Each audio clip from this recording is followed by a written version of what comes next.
Makin kental kita jaga hubungan dengan Allah Subhanahu wa Ta'ala, makin jeli kita hati-hati dalam menjaga hubungan dengan Allah, maka makin kental hubungan dengan Allah SWT, makin terasa tuh kenikmatan imannya. Makanya syaitan berusaha untuk mengelabui itu. Bagaimana caranya supaya bisa rusak itu? Coba kita simak sekarang kisah, banyak kisah-kisah orang saleh. Kalau kemarin ada beberapa sahabat yang kita angkat kisahnya dalam generasi emas Islam, kita coba korek sekarang kisah tabi'in. Mungkin ada di antara anda yang mengatakan itu kan Ustadz kemarin sahabat, lihat Nabi. Baik, kita lihat generasi tabi'in. Kita lihat generasi yang tidak jauh dari kita, tidak melihat juga Nabi Muhammad SAW. Saya akan angkat misalnya contoh teman-teman sekalian, Muhammad bin Sirin rahimahullah. Muhammad bin Sirin ini salah satu ulama tabi'in yang terkenal dengan keimanannya, dan beliau ahli takwil mimpi. Pedagang di pasar. Satu waktu beliau berdagang, kemudian ada dagangan, dia ragu nih, syubhat. Ini kayaknya salah nih. Ragu, cuman ragu bimbang. Harganya 40.000 dirham. Ini luar biasa jumlahnya. Ini bisa mungkin sampai puluhan juta, mungkin 60-70 juta. Ditinggalin sama dia, nggak jadi transaksi. Dia ragu, kalau sumbernya ini kayaknya haram nih, tinggalin sama dia. Satu pasar heboh, padahal cuma dia yang memang punya peluang untuk mendapatkan keuntungan itu, nggak mau, ditinggalin sama dia. Tersebar berita Muhammad bin Sirin meninggalkan 40.000 dirham. Ini bukan hal yang ringan. Seorang pedagang tahu nih keuntungannya. Baiklah, besok pagi kejadian, ada satu orang transaksi di tokohnya, berikan uang gitu kan, kurang 2 dirham, kurang 2 dirham. Kata Ibnu Sirin, demi Allah kau belum membayar 2 dirham itu. Kata orang itu, 2 dirham, demi Allah saya sudah bayar. Kata Ibnu Sirin, demi Allah kau belum bayar. Ribut nih, satu pasar sampai datang, lihat ribut dengan 2 dirham. Lalu kata teman-temannya, waktu itu akhirnya orang ini akhirnya membayar 2 dirham. Setelah itu Ibnu Sirin berikan barangnya, pergi. Orang-orang pasar tanya, wahai Ibnu Sirin, kemarin anda meninggalkan 40.000 dirham karena syubhat, sekarang anda bersumpah atas sama Allah kena ngejar 2 dirham. Apa kata Ibnu Sirin, orang yang mengenal Tuhannya? Ini yang penting teman-teman sekalian. Dia mengatakan, demi Allah saya bersumpah karena saya tidak mau dia makan haram, karena saya tahu itu haram bagi dia. Dia tinggalkan 40.000 dirham yang bisa dia dapatkan. Kadang-kadang kita, alah nanti aja deh, gampang nanti baku atur kalau orang kita bilang. Biasa begitu, tutup mata aja dulu, yang penting sekarang masuk dulu uangnya. Lupa, 1 rupiah sudah cukup membuat anda masuk rumah sakit sebulan teman-teman kalau haram. Hati-hati. Imam Nawawi rahimahullah, Imam Nawawi ini pernah mendengar berita tetangganya kambingnya hilang. Tetangga dia bilang sama dia, kambing saya hilang, nggak tahu siapa yang ambil. Saya udah cari di tempat-tempat yang biasa saya gembalain, nggak ada, berarti dicuri nih. Imam Nawawi tidak beli kambing 1 bulan, nggak beli kambing. Semua kambing di pasar yang sudah mentah, yang sudah terpotong atau yang masih hidup dia tidak mau beli, sampai dia pastikan kambing tetangganya sudah ada beritanya mati atau memang dia temukan kembali. Sebulan dia nggak mau beli, takut nanti kalau yang dia beli itu kambing temannya yang hilang. Saking hati-hatinya menjaga hubungan dengan Allah. Bayangin nih, bagaimana dengan keadaan kita teman-teman? Semua dianggap remeh nih, dari makanan, dari minuman, dari pakaian, yang penting pakai saja, yang penting makan saja. Subhanallah, semua ada tanggung jawab nih. Harus hati-hati menjaga hubungan dengan Allah Subhanahu wa Ta'ala. Ibnu Sirin ini pernah menasehatin seseorang dengan nasihat yang sangat santun.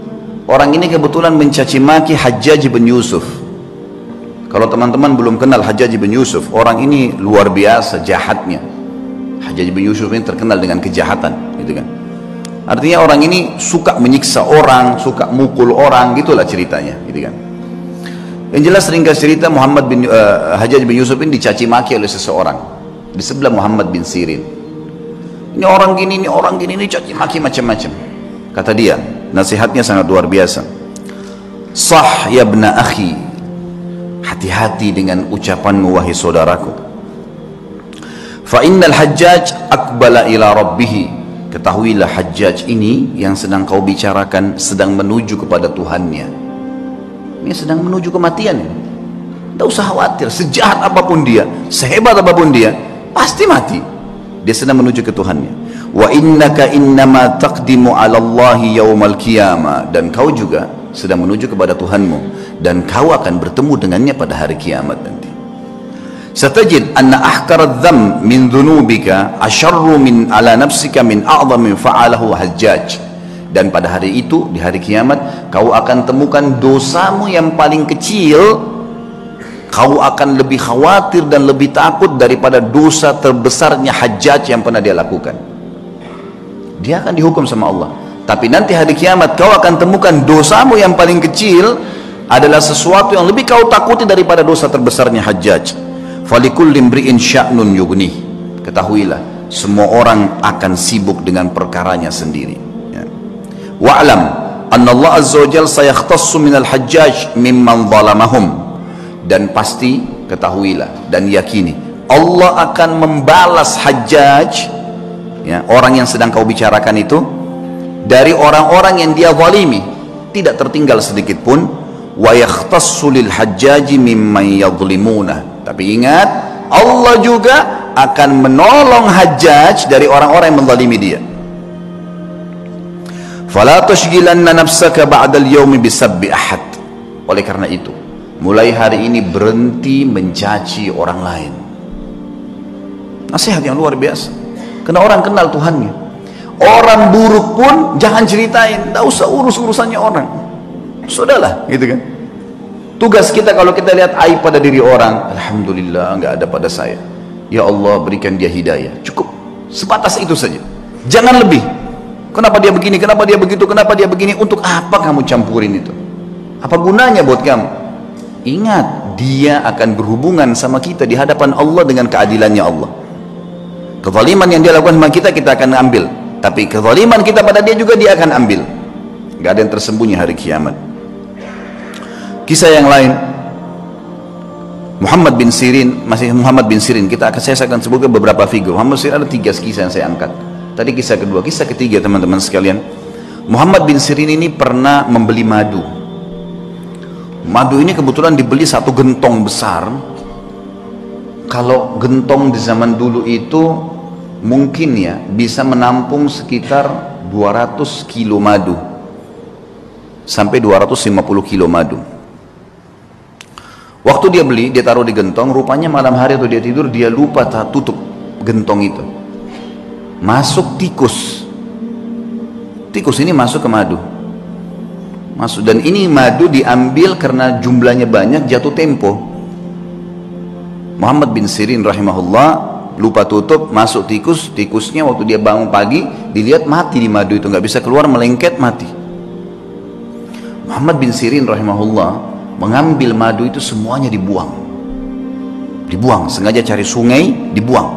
Dia bukan buang biasa, dibuang di sungai supaya mengalir gitu. Orang-orang semua datangin, wahai Muhammad bin Sirin, tinggal kamu angkat tikusnya, yang lainnya jual. Kenapa kok harus semuanya dibuang? Apa jawaban dia? Demi Allah saudaraku, aku tidak tahu tetesan mana madu yang kena bakteri, yang kena kotorannya, najisnya tikus itu, sehingga saya jual pada seseorang dan saya menipunya gitu. Maka saya lebih baik rugi semuanya daripada saya dihisab sama Allah hari kiamat. Luar biasa imannya. Dibuang, dialirkan semua. Kisahnya berlanjut, subhanallah. Pemilik madu datang nagih. Beberapa waktu kemudian, wahai Ibnu Sirin, tagihannya. Kata Ibnu Sirin, saya belum punya uang. Kata dia, baiklah, bagaimana jalan keluarnya? Ibnu Sirin bilang, kasih saya waktu, beberapa waktu saya akan bayar. Baiklah, dikasih waktu. Berjalan waktu, sama Ibnu Sirin dengan hikmah Allah belum punya duit. Orang ini hanya mengeluh kepada hakim. Hakimnya manggil, Muhammad bin Sirin ulama besar, dipanggil, dihormatin di pengadilan, lalu dikatakan, wahai Ibnu Sirin, bagaimana kasus anda? Dia bilang, hukum di tangan anda. Ceritanya begini, dan memang saya belum punya apa-apa. Kata hakim, kalau begitu anda akan dipenjarakan. Kata Ibnu Sirin, lakukan, penjarakan. Dipenjarain Ibnu Sirin sampai tunggu siapa yang bisa bayarin buat dia gitu. Subhanallah, penjaga penjara tahu siapa Ibnu Sirin, ulama besar. Kata penjaganya apa? Wahai Ibnu Sirin, kalau malam hari pulanglah tidur dengan keluarga anda, pagi silakan anda kembali ke sini. Kira-kira bagaimana tuh kalau kita ditawarin begitu? Penjaga penjara, silakan pulang ke rumah, nanti pagi datang lagi ke sini gitu. Begitu terus di penjara. Kata Ibnu Sirin, demi Allah, sambil pegang kerangkengan penjaranya, demi Allah ya saudaraku, saya tidak akan tolong kamu masuk ke neraka. Saya akan tinggal di sini sampai utang saya terbayar. Gak mau keluar. Baca Al-Quran, sholat malam, sampai akhirnya orang-orang satu Baghdad datang membayarkan dia. Dia tinggal ceritanya dibayarin, ya. Lunasin utangnya sampai dia keluar. Tapi bagaimana mereka mengetahui hubungannya dengan Allah Subhanahu Wa Taala? Dan ini satu hal yang mahal teman-teman sekalian, mahal sekali. Ini hanya bisa didapatkan bagi jiwa-jiwa yang suci, yang bersih, yang mau memang berhubungan dengan Tuhannya. Dan Allah Azza wa Jalla ini zat yang kalau memberi selalu dalam Al-Quran bahasanya apa? Bighairi hisab. Innama yulaqqas sabiruna ajrahum bighairi hisab. Selalu ada kalimat bighairi hisab, bighairi hisab. Bighairi hisab itu tanpa ada hitungan. Kita kalau minta sama Allah satu, Allah nggak kasih satu, 10, 100, 100 ribu. Luar biasa kalau pemberian Allah SWT itu.